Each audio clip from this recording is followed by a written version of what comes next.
Good morning.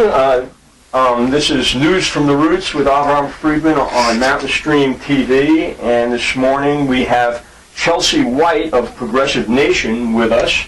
And she's going to be talking with us a little bit about all the events that are occurring around the solidarity demonstration that's going, many solidarity demonstrations that are going on, and one in Waynesville this afternoon at 5 o'clock at the Haywood County Courthouse. I just want to go over the schedule today on Mountain Stream TV this morning. After News from the Roots, we're going to have an archived show of Thomas Rain Crow interviewing poet Steve Brooks, and then we're going to have an archived Real News Project report from the Canary Coalition on a demonstration that took place at the White House in 2011 to stop the Keystone XL pipeline.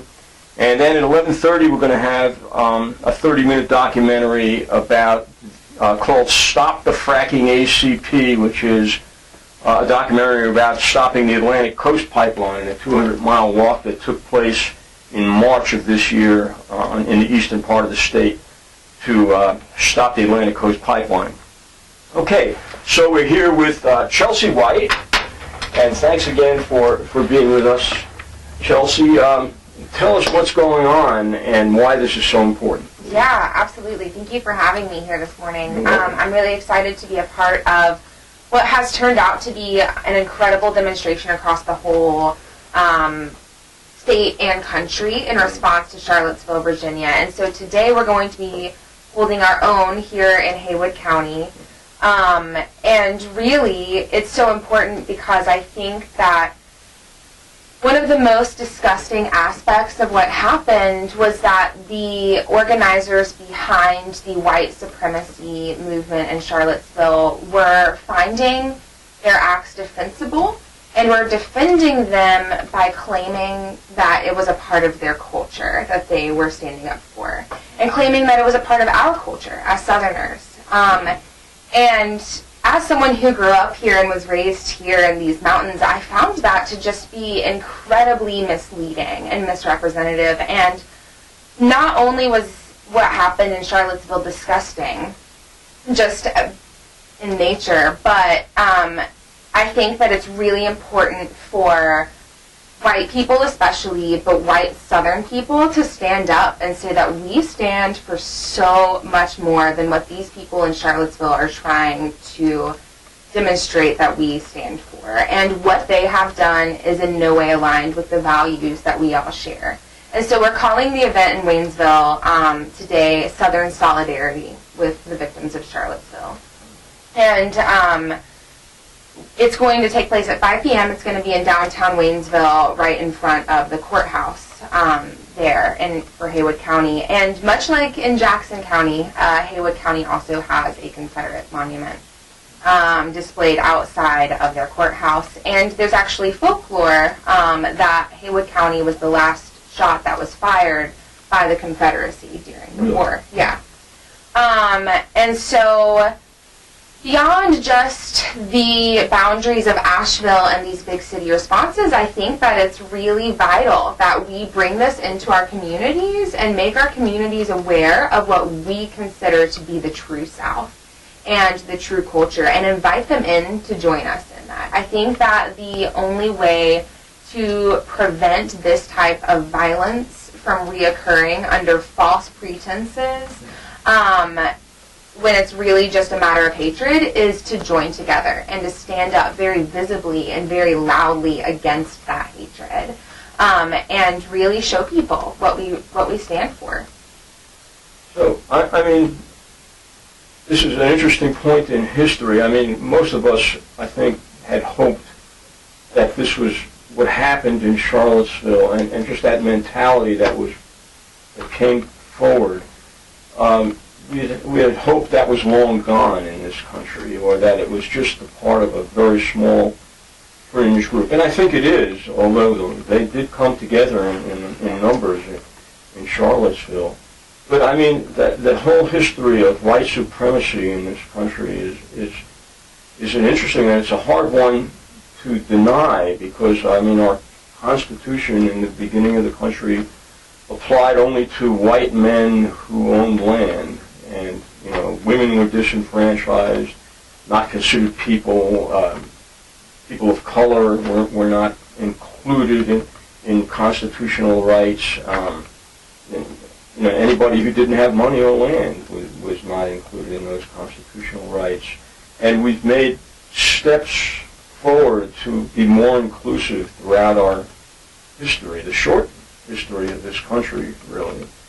And now it seems like there's a push to try to set us back 100 years.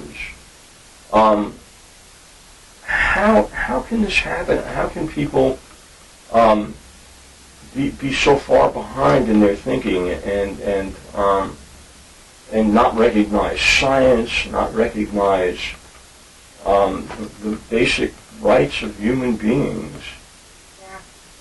I mean, that's a really important question, right? And I think that part of the issue with our perception is that we choose to see this event as something that is unbelievable, when in reality, this type of aggression against communities of color specifically has been all around us, and it just hasn't been on this large of a scale. And I think the problem is that, of course, we're feeling the responsibility now to stand forward and really say this is not who we are, and we will not stand for this type of behavior in our own streets. But I think the problem is that we haven't been as willing as people, as white people or as Southern people, to be that voice in the past and stand against this violence and this oppression that is just a cycle for people of color and minority groups. And I think that,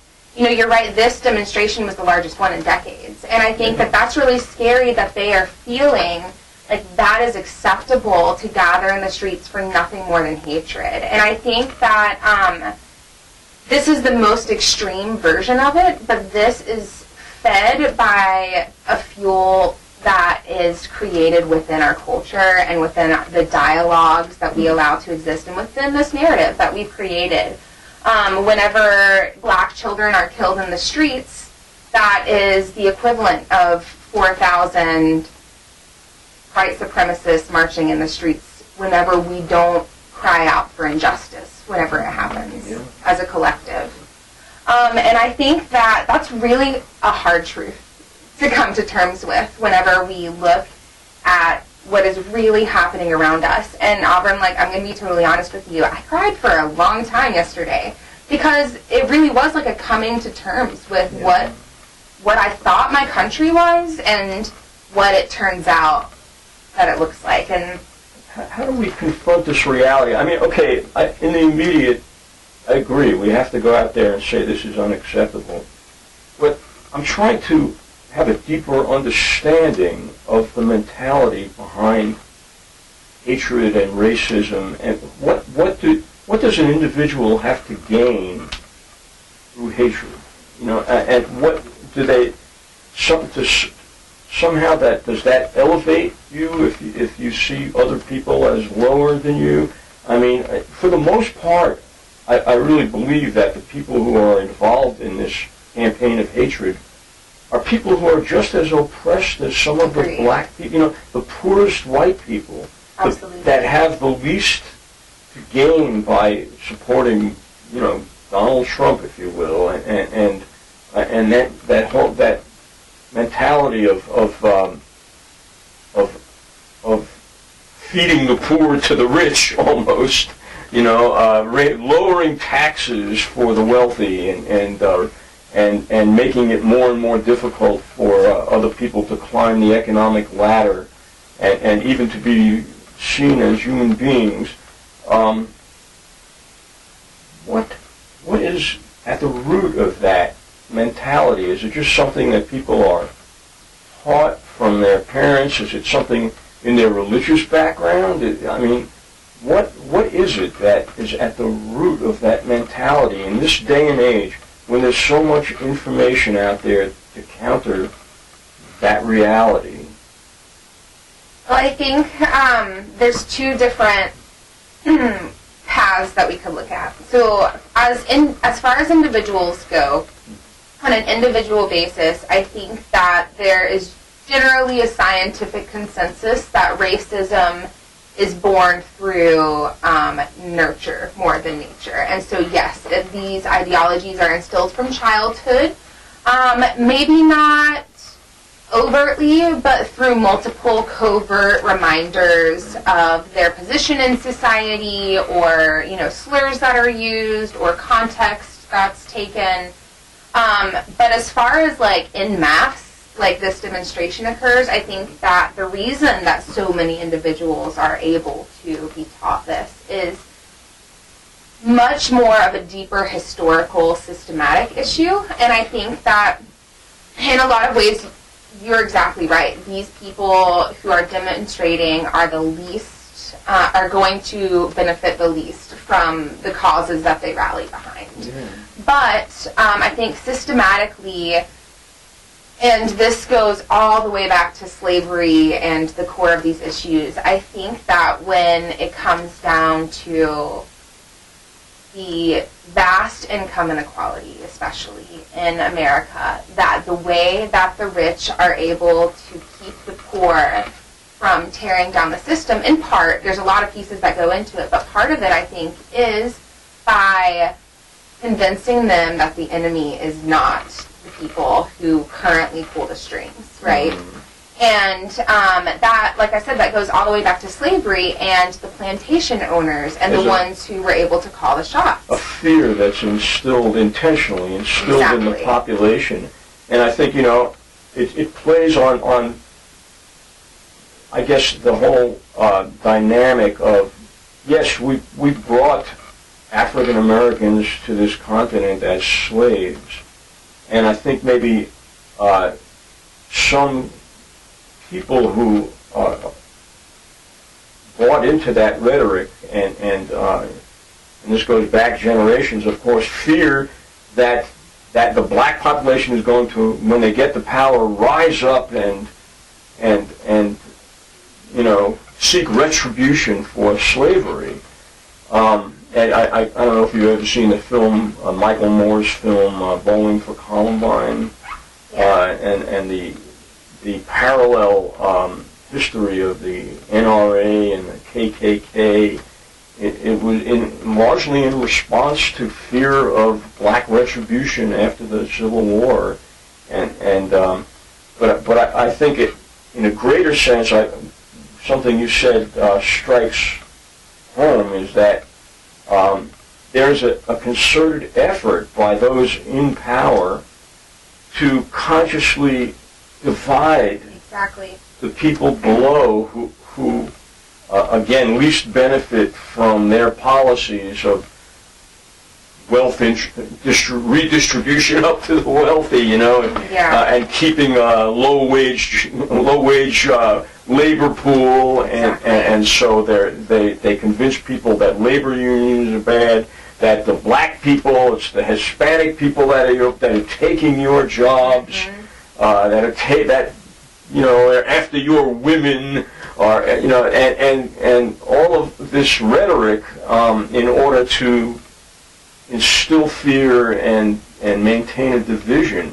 Yeah, and it's important to note that they also go after the basic hierarchy of needs, so that people are left struggling on such an intense level that they don't have time to figure out who the real enemy is, right? They are given a system, and the system is created to be divisive, like you said, and they don't have time to call the system out whenever the system also intentionally withholds universal health care from them. So they're worried about life or death situations, and the system intentionally holds, like you mentioned, living wages from them. So they're living paycheck to paycheck. And when you are living in a situation where you're constantly battling just to meet that hierarchy of needs, then there's always a lot of fear and a lot of desperation. Anger and desperation. Yeah, you're right. And the masses of people in this country are kept at wages that just sustain them. If anything goes wrong at all, then they go into bankruptcy or lose homes. They go into crisis. And go into complete crisis mode. Isn't that the truth? I mean, how is it that in the wealthiest country in the world, anybody can work full-time, 40 hours a week, and still live in poverty or on the edge of poverty? And that's really and it's a lot worse in the South, right? Where our most valuable skills and trades have been either outsourced or taken to the bottom of the ladder as far as the societal value scale goes. And I think that because of that, that's why whenever these large demonstrations and this collective blow-up of this anger and desperation happens, I think that's why a lot of times they can get away with claiming that it's based out of culture and that it's based on history, and they can find these little pieces that people can grab onto whenever they are living in desperation, and they already feel like they're being attacked, and they don't know who's doing the attacking because it feels like everything is set up against them. And they find something that they can grab onto, and I can't blame them for wanting to grab onto something that makes them feel like they have a fighting chance. And so, all this information is fed to them, and they grab onto the easiest path of thought, that's available. And at the same time, I think there's some personal responsibility from those of us who are already kind of conscious of these systems that are playing us. I think that there's the responsibility of, first of all, let me just say, like, a lot of what I've been hearing lately from all sides are terms like bigots and racists. And when we point the finger at people, yes, it is important that we call racism out and white supremacy out, like in this demonstration. Hands down, we have to do that, and we have to tear that ideology down. But when we point the finger at people who, much like the soldiers who were drafted into the Confederacy simply because of where they lived, when we point the fingers at people who identify with this culture and who believe that, or who don't see what the culture stands for beyond it seeing that it's under attack, when we point the finger and say nothing more than you are bigots and you are racists, then automatically there's going to be a shutdown, right? And so that's why, this event today is not march against white supremacy. It is not march against the Confederacy. It is Southern solidarity with the victims of Charlottesville. Because I think more than anything, we need to really start having these hard conversations with each other and understand the discomfort that's associated with these big ideas of, like, why did this happen and what does this mean? And instead of feeding into that divisiveness, we need to really be trying to rebuild these bridges, because we cannot, we must tear down the system, but we need the help of our neighbors to do that. And so we can't further ostracize and alienate the neighbors in our own backyard before we have the power to take back the power that's ours, right? And I'm not sure even tearing down the system is what the goal is, as much as changing the system and letting the system evolve, into something that's more nurturing to everybody. Exactly. And one other aspect I want to talk, because it has a very personal meaning to me. There's part of the demonstration, the Unite the Right movement that took place in Charlotte was heavily anti-Semitic. Now, I'm Jewish. I was raised Jewish, and the tone of much of the rhetoric was that the people on top are the Jews, and that are controlling everything. Well, I want to tell everybody out there, I'm Jewish, and my family was never very wealthy, and we were working class people, and when my grandparents came from Europe, they had nothing. They didn't speak English, and they worked in the Garment Center in New York City, and they worked their way up to allow my parents to get one rung higher in the ladder, and my father owned a small butcher shop in the South Bronx, and I was the first generation to actually be able to go to college, and I'm not wealthy now. I have a job that's also on one paycheck away from disaster, you know. So, you know, I'm in the same boat, and most Jews are, you know, there are Jewish people who have a lot of money, but they're a minority, you know. They don't control the banks. There are bankers that are Jewish, but there are many more bankers who are not Jewish. Mm-hmm. There are Jews that own media outlets, and there are many more media outlets that are not owned by Jewish people. That's right. And you know, just include us when you think about the people who are being discriminated against. I mean, this is very reminiscent of what happened in Germany and Italy and parts of Europe when fascism took over prior to World War II. Mm-hmm. Very similar tactics. You know, Donald Trump is taking a book right out of Mussolini and Hitler and being divisive, blaming different groups for your problems and everybody's problems instead of you know, trying to solve those problems. Mm-hmm. and to share the wealth that, you know, that upper 1% has claimed. That upper 1% got there on the backs of working people. Mm-hmm. It's not their wealth. It's everybody's wealth, and it's a wealth that's generated by workers and mid-white collar workers and the people who are wealthy all together, and everybody's needs should be taken care of. I mean, that's the right way of doing it. It's not socialism we're talking about. There may be aspects of what's called socialism, but it's capitalism that takes care of everybody. It's just like in Europe, you know, and all over the world, the industrialized world. Yeah, I think there's three really important points that I wanted to touch on in response to that. And the first one was that you're exactly right about the tactics that they're using. I mean, and the rhetoric is almost identical to that which was used by Hitler. I mean, that was part of his strategy was falsely admonishing Jewish people for the exact same reasons, claiming that they owned the banks and they owned the media, and that's why we had to shun the media, and that's why we had to turn against Jews, you know. And I think that part of what I found so heartbreaking was the disconnect with our own American heritage in that rally that took place, and how hard the generation just before mine and just before yours fought to overcome what now these demonstrators are claiming will make America great again. And it's just really, it's both sad and sickening, right? It's it's disgusting, and that brings me to my next point, which is going back to the income divide and the top 1%. I think in both the amount of racism and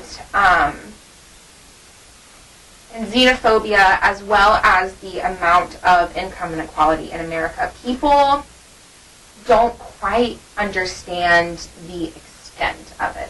I think that people kind of get it. People knew that racism, especially after November, people were like, okay, well, racism is obviously still alive and well in America. But I think people exaggerated, and especially, I think of myself, because my response to November was very dramatic, but deservedly dramatic. And, I was actually upset. I was like, well, what if, they feel comfortable taking to the streets? And what if, when the resistance rises up, they start targeting people who are leaders of the resistance? And, I think people kind of felt like I was exaggerating, along with some of the other people who were really imagining the worst-case scenario. And the same thing when it comes to the income divide. I think people know that there's people who have a lot of money out there, but I don't think they realize how extreme the reality really is.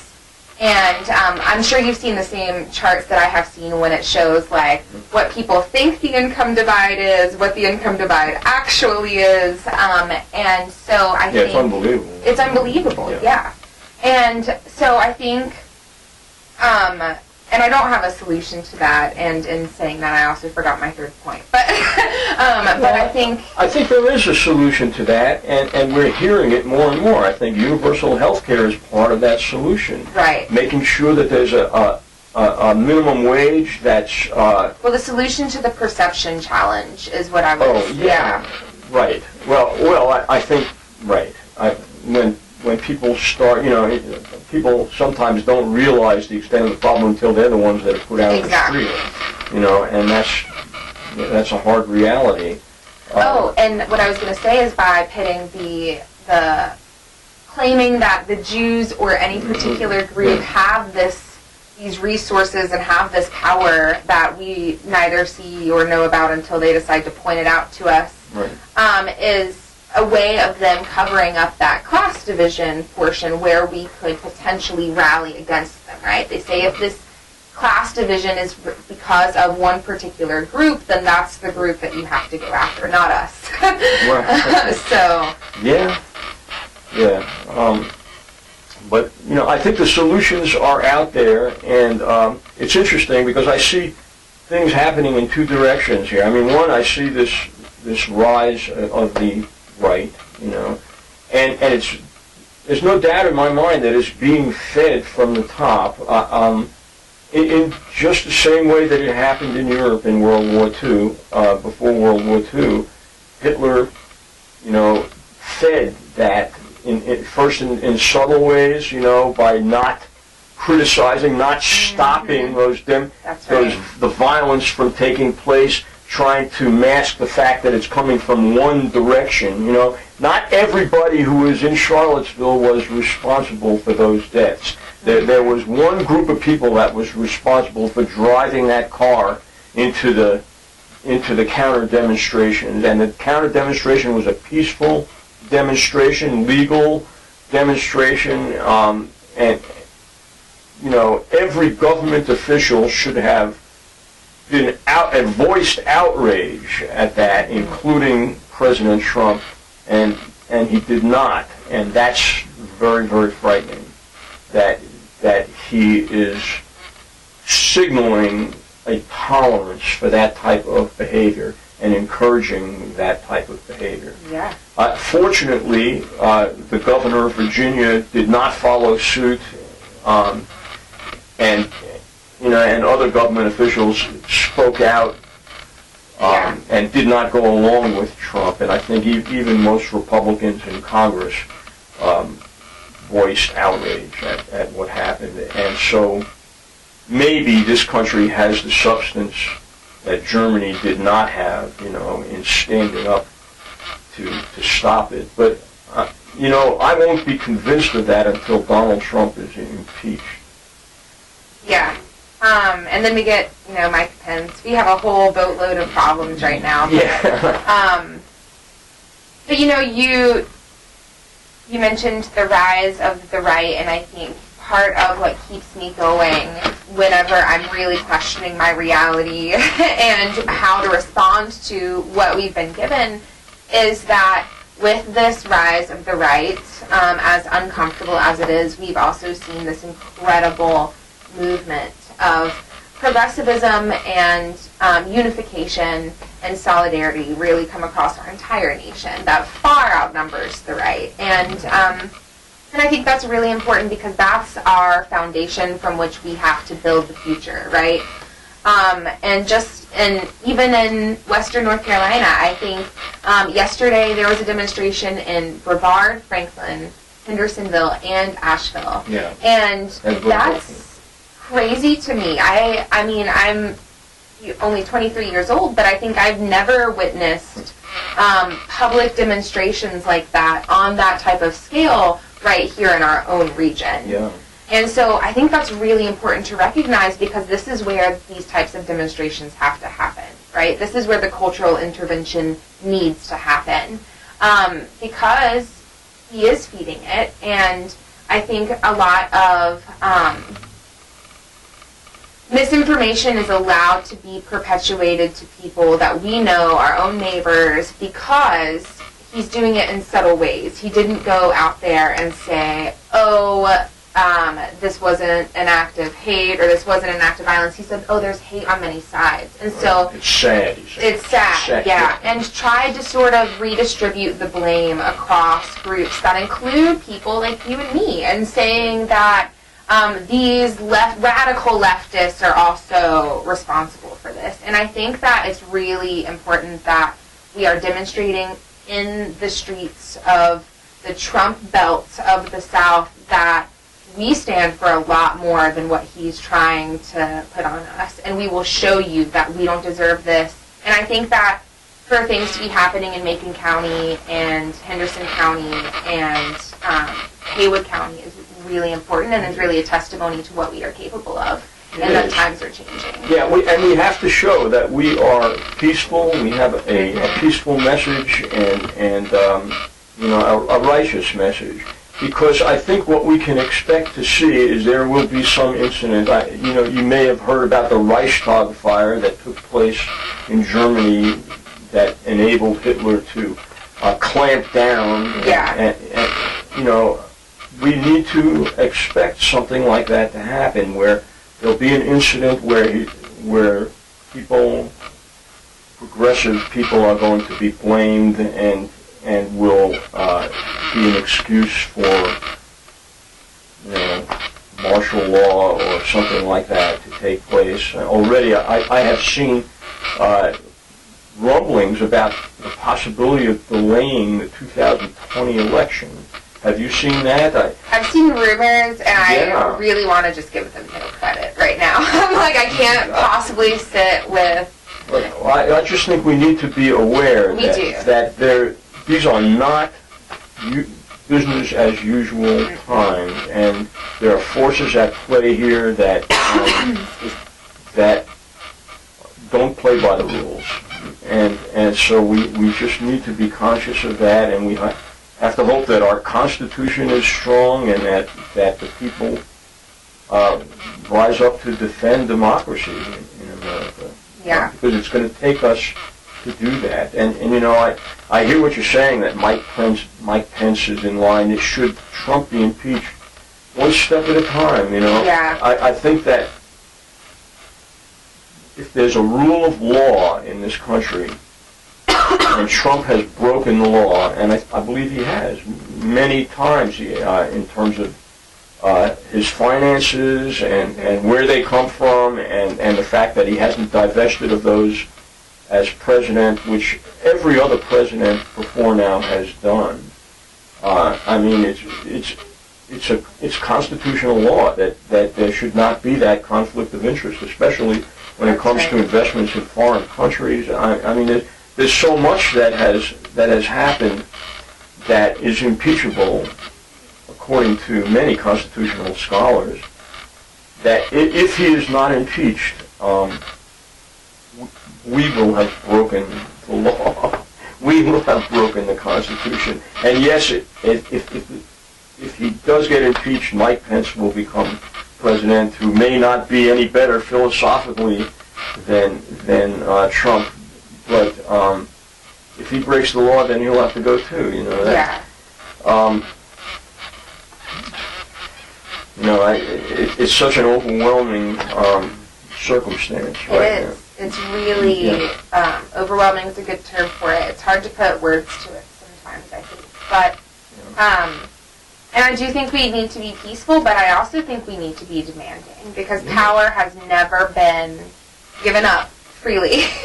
And so I think it's really important that we make ourselves heard, and I think also recognize that these are painful times as much as they are overwhelming too.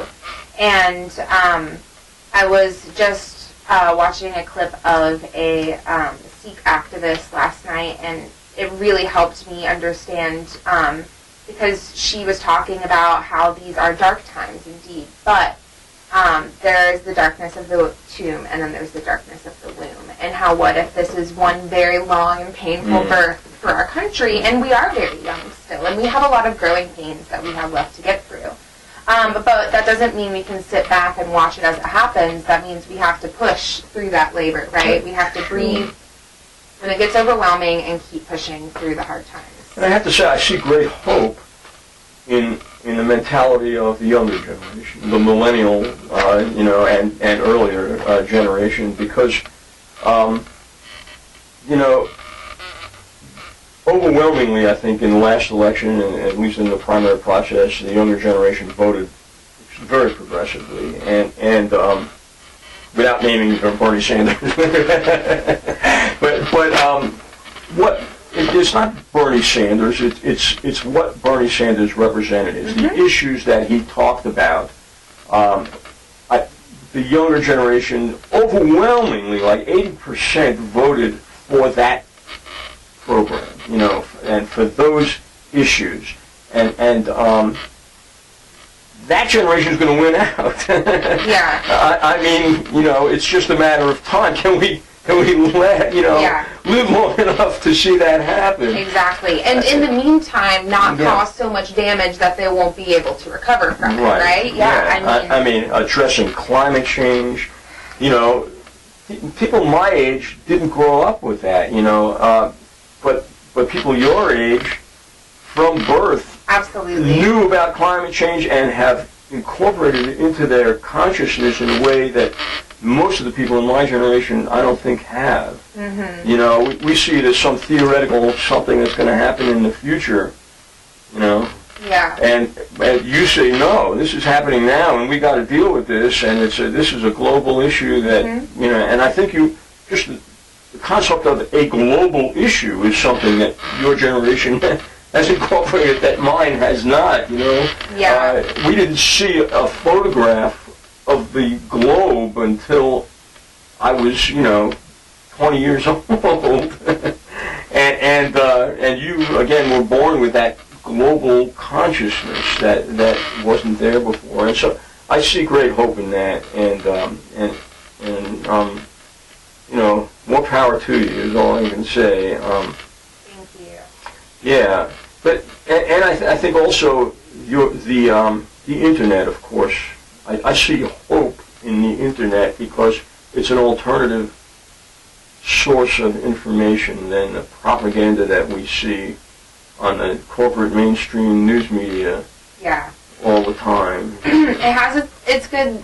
It's pros and cons for sure. I think something important to recognize is the manipulation of the internet and some of where these radical alt-right white supremacist ideologies kind of stem from when people are curious and how they kind of amplify that voice. But then I do think you're right in that it is such a powerful tool. And I grew up in the generation that grew up alongside of technology. So I remember the childhood without computers, and then I remember the big home computers that were clunky and not good for much with dial-up, and then I am living in this generation where it's very easy for me to adapt to it, but I'm also the oldest of 3 children, and so watching my younger sister, who is going to be 17 this year, grow up, and witnessing the ways that she uses the internet to her advantage and the rest of her generation, as someone who wasn't even old enough to vote in the 2016 election, she and I rallied together for the causes that Bernie amplified, and that's so, I think that has a lot to do with the internet, and I think that's a really good sign for what's ahead, too, because I think the internet kind of holds the public accountable for being aware of things, right? And for taking a step forward in such a way that people can now see when you're on the right or wrong side of history, if you will. And it becomes a very, I was just looking at last night, the picture of the young man, the viral picture from the white supremacy march. There's one in particular that was on every page, and it's a young man in the white shirt, and he's screaming, it looks like very angrily, and went all over the internet, and he published this piece, and I wish I could pity him, but it was all about how he hopes that people will see him for more than the angry racist that's shown in the picture. And I think it just really demonstrated the power of the internet to hold people accountable for their actions and say, no, you chose to march with racists, and your face happened to be the one that we now recognize for this movement. And the internet provides us with the opportunity to do Mountain Stream TV and have this interview. This is a conversation you would not see if you went and looked at Fox News or MSNBC or CBS or CNN. First of all, you wouldn't have the depth of conversation that we're having, but it would all be in sound bites, and it would get its 20 seconds, and that would be it. Whereas the internet provides this multitude of information, and the individual can not only receive information, but can be part of the flow of information. Yes.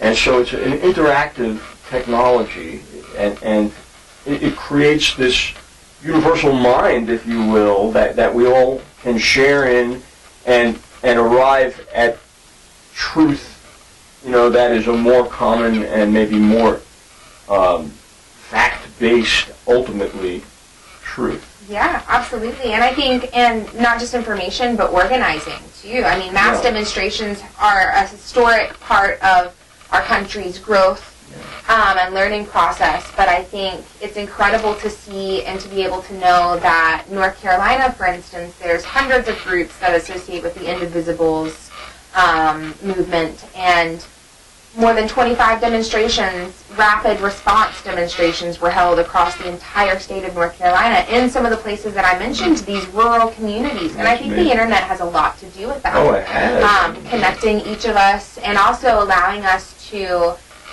co-strategize and share resources, so that previously in communities like ours, where there was always these shared values and these progressive mindsets that existed, but having the resources to organize those mindsets is a whole new ballgame. And I think the internet gives us the information and these resources that allow that to be possible. Yeah, it's made it an instant possibility to organize what's happening in Angela this afternoon, and that's right. Whereas before, even when I was young and we were organizing against the Vietnam War, you had to print up leaflets, and then you had to go out and distribute them, and then it would take time. I mean, it would take months sometimes to organize something that can be organized virtually overnight now. Yeah, we have the option of rapid response. Yeah. And including things like getting press coverage, like you said. I mean, we have the option of Mountain Stream, and because of the internet now, I can also just talk to the local papers and say, show up at this event, whereas in previous years, it's really required a lot of preparation and time in order to make this. Not only that, you had to have connections. The right connections. You had to know the people, and they had to know you, and you had to develop you still have to develop credibility, but absolutely. But it's easier to do that now, So in a sense, the internet has brought this democratization of thought and information. There is the other edge of the sword as well, and that is that anybody can be manipulated. Can manipulate it. Right now, of course, they're trying to interfere with ending net neutrality. And so I do think it's our responsibility to create critical thinkers, right? Beyond ourselves. We have to inspire critical thinking, which is part of why we are doing rallies like what we're doing today. Because when people drive by, even if they lean towards a conservative agenda, if they don't consider themselves racist, which I don't think anyone considers themselves racist.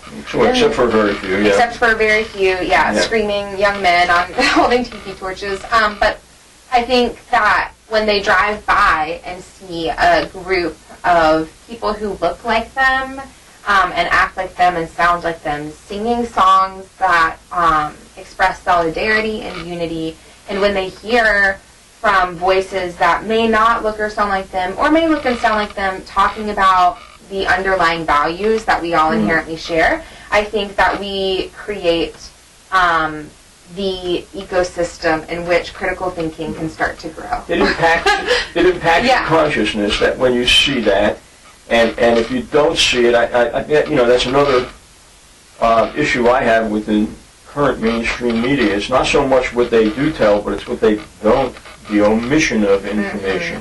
There's so much that goes on. What really struck me when the Occupy movement first started, and NPR refused to report on it.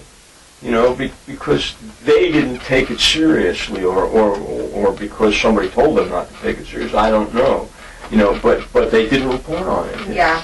But because of the internet, they could not hold it back that this was happening, and we all learned about it. So it, we live it. The consciousness, our everyday consciousness, I don't think has yet caught up to the technology and what it means, and I don't think we quite understand how societal consciousness changes through visual impact and information that we receive. Again, like 10 years ago, nobody would have guessed that marijuana would be legal in some form or another in 23 states today, or that gay marriage would be legal nationwide.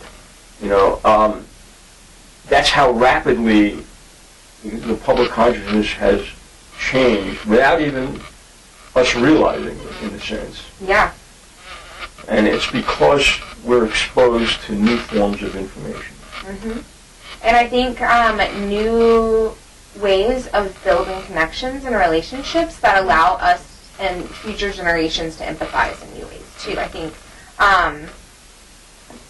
at first, people kind of looked at the internet and said, oh, these kids are never off their phones, and they don't play outside anymore. And there's everything in moderation, right? But I think what we forgot to mention is, wow, these kids are on their phones constantly because they're in constant communication with someone or some concept. They're reading something, they're learning something, they're talking to people, they're listening to people.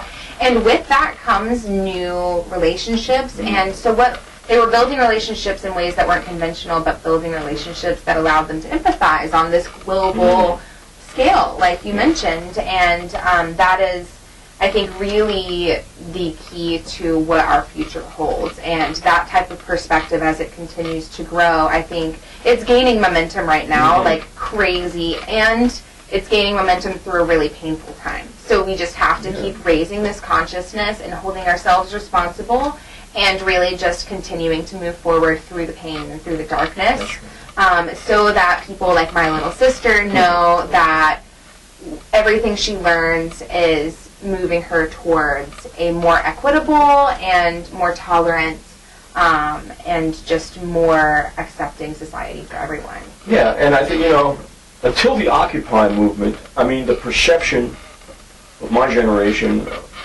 toward the younger generation was that, they're so apathetic. They're not involved in everything.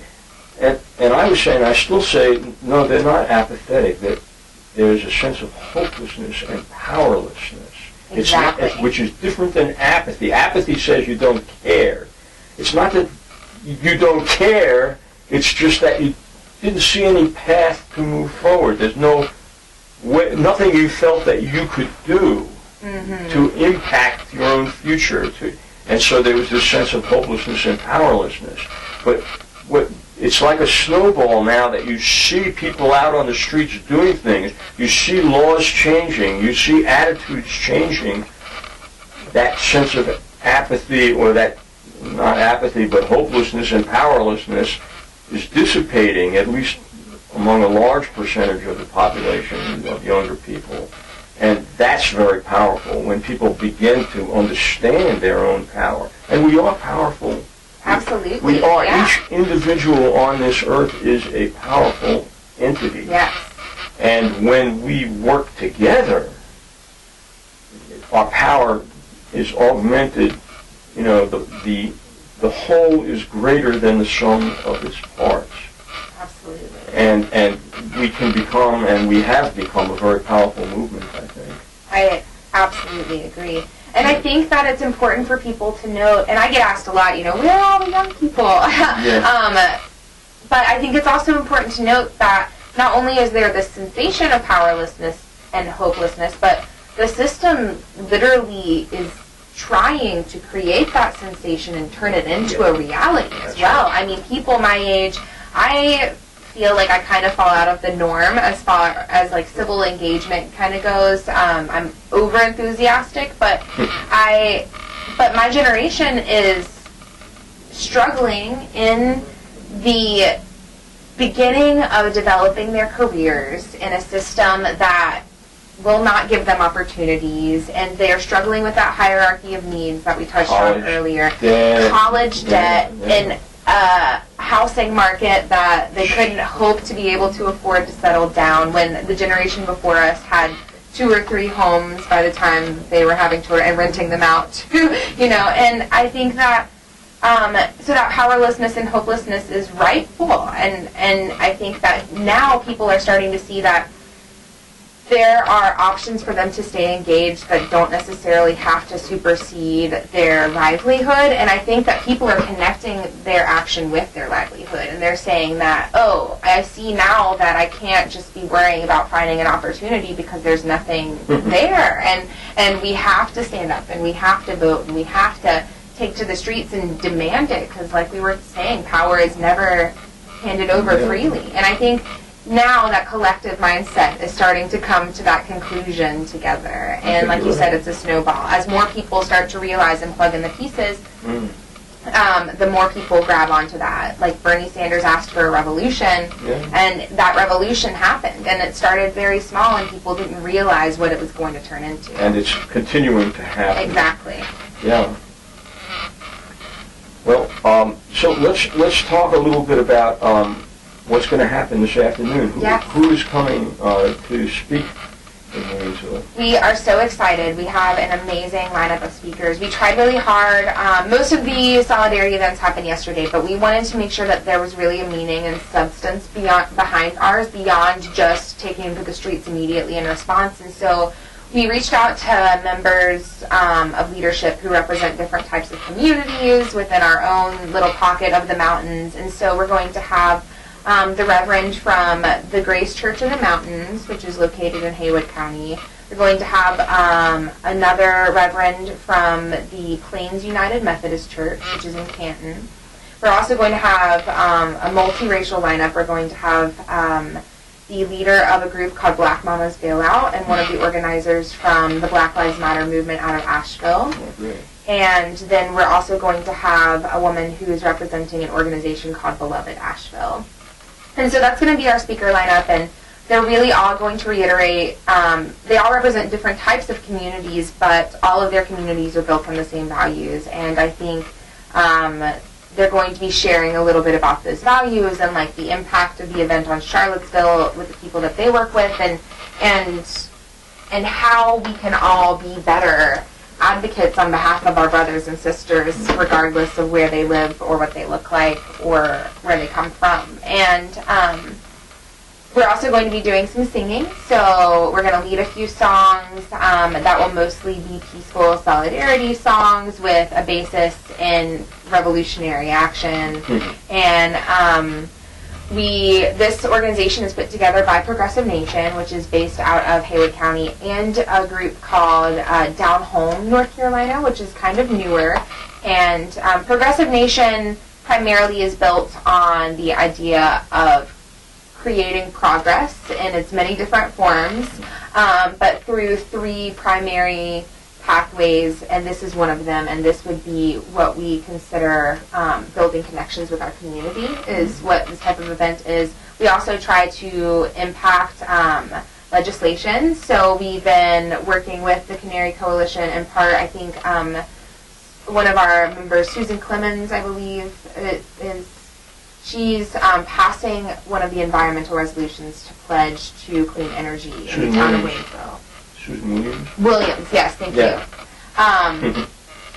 Susan Williams. And then we also want to impact electoral races, because we realize that legislation cannot be made possible if we don't have representatives who believe in the values that we all share.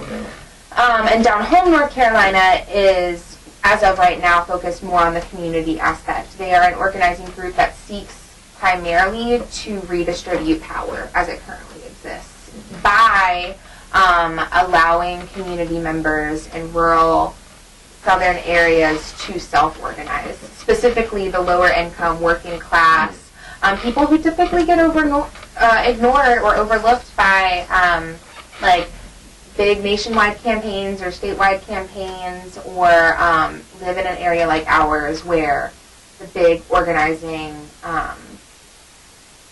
bodies don't really kind of explore out here as much, or don't see it as much of a valuable use of their time, just because of the populations that are here, I think. So those are the two organizations that are putting this together, and the membership that is behind this. So far we've got over, I think, 150, 200 responses, so people who are either interested or definitely committed to going one way or the other, and sharing it with their friends. And so I know we have the NDoubleACP from Haywood County and Jackson County that have been invited to attend. That's great. Yeah, and a ton of organizations. I hope we'll see some folks from the Canary Coalition there.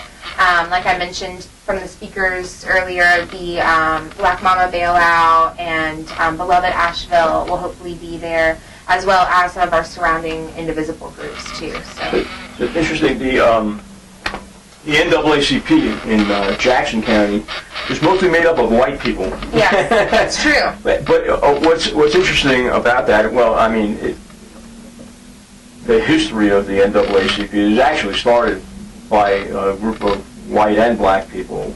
But Reverend Barber, who is the president of the North Carolina statewide NAACP, has been emphasizing how important it is to reach out to the white community. It is, yeah. On racial issues and on economic justice and environmental justice issues. And he came out here and he spoke last year. We had a Moral Monday event in Silva in which he spoke.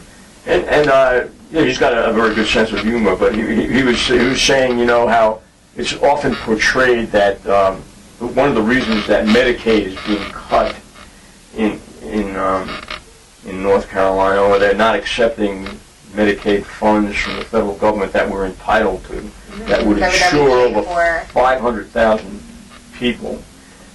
I said that we paid for. That we already paid for, in fact, but they're not accepting it because there's the perception that it's only helping poor black people. And I think that is the image that a lot of people have. That's an image that's been fostered again by racial rhetoric. That welfare queens and all of that stuff. Which is totally unfounded. Absolutely.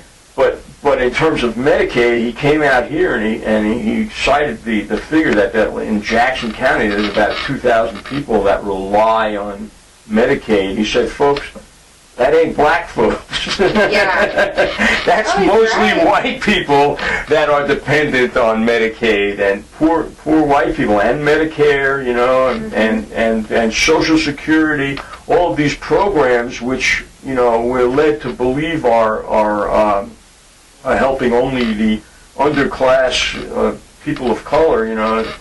It's a lie. Most of the people who are on Medicaid and on Medicare, on Social Security, disability, are white people, are poor white people, and so it's the same struggle. We have no reason to be divided. We need to work together. Absolutely. And I think that is an important part of your message and an important part of the message that we're going to be talking about tonight at this rally in Waynesville, one of hundreds of rallies going on, maybe thousands around the country.